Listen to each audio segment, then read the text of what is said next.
Asal-usul Tasikmalaya. Dulu Tasikmalaya adalah Sukapura pada. Sukapura dulunya Tawang Galunggung.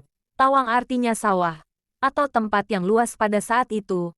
Penyebutan Tasikmalaya muncul setelah Gunung Galunggung meletus sehingga wilayah Sukapura menjadi Tasikmalaya. Tasik danau laut, dan Malaya dari Malaya, yang bermakna ngalayah, bertebaran atau deretan pegunungan di pantai Malabar, India jadi Tasikmalaya. Berarti danau yang bertebaran, atau danau di gugusan bukit.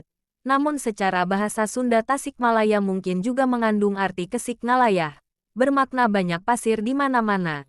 Di wilayah yang sekarang dikenal sebagai Kabupaten Tasikmalaya, diketahui suatu bentuk pemerintahan kebataraan dengan pusat pemerintahan sekitar Galunggung dengan kekuasaan mengabiseka raja-raja dari kerajaan Galuh atau dengan kata sekitar Galunggung dengan kekuasaan ngabiseka raja-raja dari kerajaan Galuh atau dengan kata lain raja baru dianggap syah bila mendapat persetujuan Batara yang bertahta di Galunggung.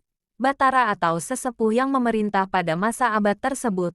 Sang Batara Semplak Wajah, Batara Kuncung Putih, Batara Kawindu, Batara Wastuhayu, dan Batara Hyang Siksakanda Karesian. Ajarannya ini masih dijadikan ajaran resmi pada zamannya Prabu Siliwangi 1482-1521 Masehi yang bertahta di Pakuan Pajajaran. Kerajaan Galunggung bertahan sampai 6 raja yang masih keturunan Batara Hyang. Demikian asal-usul Sukapura dan Kerajaan Galunggung.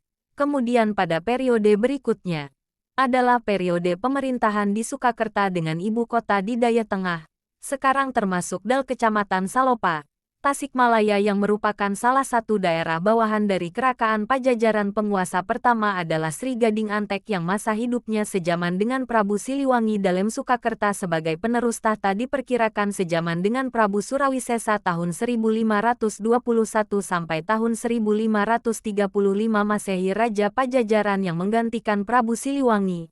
Pada zaman pemerintahan Prabu Surawisesa, kedudukan Pajajaran sudah mulai terdesak oleh kerajaan Islam yang dipelopori oleh Cirebon dan Demak. Sunan Gunung Jati sejak tahun 1528 berkeliling ke seluruh tanah Sunda untuk mengajarkan agama Islam. Ketika Pajajaran mulai lemah, daerah-daerah kekuasaannya terutama terletak di bagian timur berusaha melepaskan diri. Mungkin sekali dalam Sukakerta atau dalam Sentawoan sudah menjadi penguasa. Sukakerta yang merdeka lepas dari Pajajaran tidak mustahil pula kedua penguasa itu masuk Islam, termasuk Prabu Surawisesa masuk Islam.